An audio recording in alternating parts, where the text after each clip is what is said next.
এটা কি করলে? আঙ্গুল তো পুরোটাই কেটে ফেলেছো। ইস, দেখে শুনে কাজ করতে পারো না? আর কিচেন রুমে কি করো এত রাতে? রিমনের এমন দরদ মাখা কথা শুনে কাটা আঙ্গুলের ব্যথাটা যেন বেড়ে গেল। কিচেন রুমে কি করি কথাটি শুনে তার উপর নতুন করে রাগের সৃষ্টি হলো।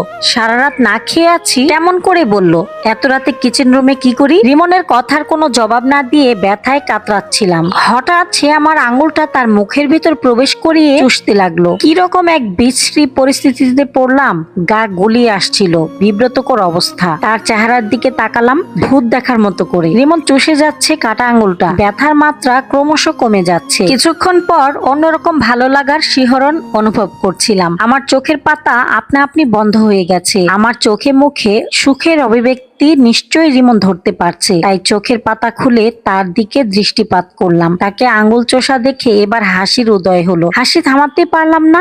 একগাল হাসি হেসে আড়ষ্ট কণ্ঠে বললাম, হয়েছে, আর দরকার নেই। এটা বলতেই রিমন আমার আঙ্গুলটা তার মুখের ভেতর থেকে বের করে মৃদুস্বরে বলল, একটু ধৈর্য ধরো, আমি বায়োডিন ও তুলো নিয়ে আসছি, দেখবে ঠিক হয়ে যাবে, আর কোনো সমস্যাও হবে না। রিমন আঙ্গুল বাঁধার জন্য কাপড়, বায়োডিন, স্যাভলন ও তুলা সঙ্গে করে নিয়ে এলো। বায়োডিন দিয়ে আঙ্গুলটা পরিষ্কার করা হলো, এরপর তুলা স্যাভলনে ভিজিয়ে দিল। অতঃপর আঙ্গুলটাতে সেই তুলা লাগিয়ে কাপড় দিয়ে বেঁধে ফেললো। আঙ্গুল বাঁধার পরপরই রিমন স্বস্তির নিঃশ্বাস ফেললো। এরপর বিরিয়ানির প্লেটের দিকে লোভাতুর চোখে তাকিয়ে বলল, নিশি, তুমি বিরিয়ানি রান্না করেছো? আগে বলবে না? ইস, দেখা মাত্র জিভে জল চলে এলো।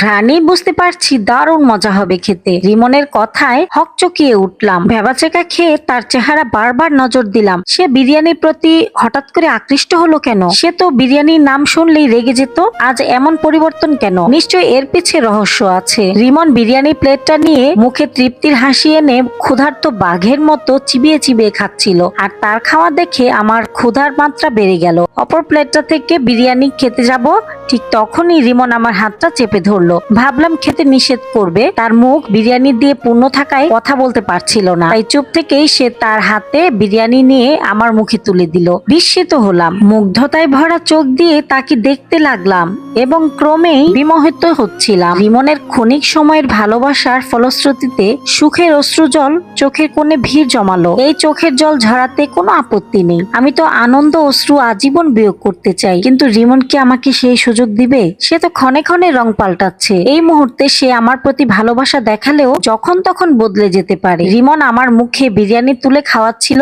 আমি ভেজা চোখেও তৃপ্তির চেহারায় বিরিয়ানি খাচ্ছিলাম। খাওয়া শেষ হতেই রিমন কিচেন রুম থেকে চলে গেল। আমিও প্লেটগুলো ধুয়ে রুম থেকে বের হলাম। আমার শোবার রুমে ঢুকতেই দেখি রিমন বিছানায় শুয়ে আছে। তার মানে সে সিমির রুমে যাবে না। বুঝতে পারছি তার মনে আমার প্রতি ভালোবাসা জেগে উঠেছে। যতই অবহেলা করুক, ভালোবাসা ঠিকই নাড়া দিয়ে ওঠে তার মনে। প্রথম ভালোবাসার জোর বলে একটা কথা আছে না? প্রশান্ত মনে পা টিপে খাটের দিকে গেলাম। পর মুহূর্তে রিমনের পাশে শুয়ে পড়লাম। কিছুই বললাম না তাকে, একদম নীরব রইলাম। শ্বাসও গভীরভাবে ফেলছি না। রিমন আমাকে অবাক করে দিয়ে জড়িয়ে ধরে মৃদু স্বরে বলল, রাত্রি তো শেষের দিকে, এই কয়েক ঘন্টা তোমাকে জড়িয়ে ধরে ঘুমিয়ে কাটাবো, ঠিক আছে? আজ এর বেশি এগোনো ঠিক হবে না। যেহেতু বাসায় তোমার সতীনও অবস্থান করেছে, দেখে ফেললে সর্বনাশ। যদিও সে এখন গভীর ঘুমে। রিমনের প্রতিটা কথাই ভালো লাগলো, মনকে হালকা করলাম, কিন্তু সিমিকে কথার মধ্যে উল্লেখ করায় রাগের উদ্ভব হলো। এরপরেও রাগকে দূরে ঠেলে রিমনকে ক্ষীণস্বরে বললাম, ঠিক আছে,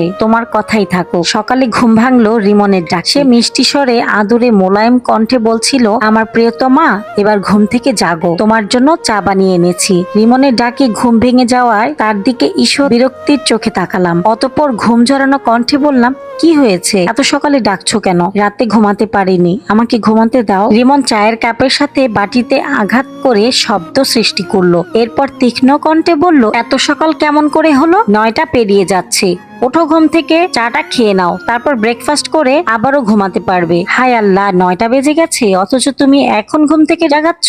সকালের নাস্তা কে রেডি করলো? সিমি পরোটা বানিয়েছে, ওর রান্না করা খাবার তো খাবো না আমি, না খেলে জোর করে খাইয়ে দিব। আর হ্যাঁ, একটা কথা বলতে ভুলে গেছি, আমি চাচ্ছি তোমাকে নিয়ে সারা শহর বাইকে করে ঘুরবো। আমার সতীনও যাবে? আরে না, তবে তুমি যদি চাও তবে তাকে সঙ্গে নিব। খবরদার, আমি আর তুমি যেখানে সেখানে থার্ড পার্সন সমস্যা হয়ে আসতে পারবে না। আচ্ছা, তাহলে বিছানা থেকে ওঠো, খেয়ে দিয়ে রেডি হও। না, খাবো না, রেস্টুরেন্টে গিয়ে খাবো। ঠিক আছে। চা খেয়ে নিয়ে ওয়াশরুমে গেলাম, শাওয়ার নিয়ে টাওয়াল জড়িয়ে রুমের দিকে গেলাম। রিমন রুমেই ছিল। সে আমাকে ভেজা চুলে দেখতে পেয়ে মন্ত্রমুগ্ধের মতো নিষ্পলক তাকিয়ে রইল। তার তাকানো দেখে মনে হলো যে সে আমাকে প্রথমবার এমন রূপে দেখেছে। রিমনের কাছাকাছি হয়ে চুলে ঝাঁটা মারলাম যাতে চুলে জর্জরিত পানিগুলো তার চেহারায় লাগে। চুল থেকে ঝরে পড়া পানির বিন্দু বিন্দু ফোঁটা রিমনের গালে লাগতেই সে কেমন করে উঠল, আমার দিক থেকে চেহারা ফিরিয়ে নিল।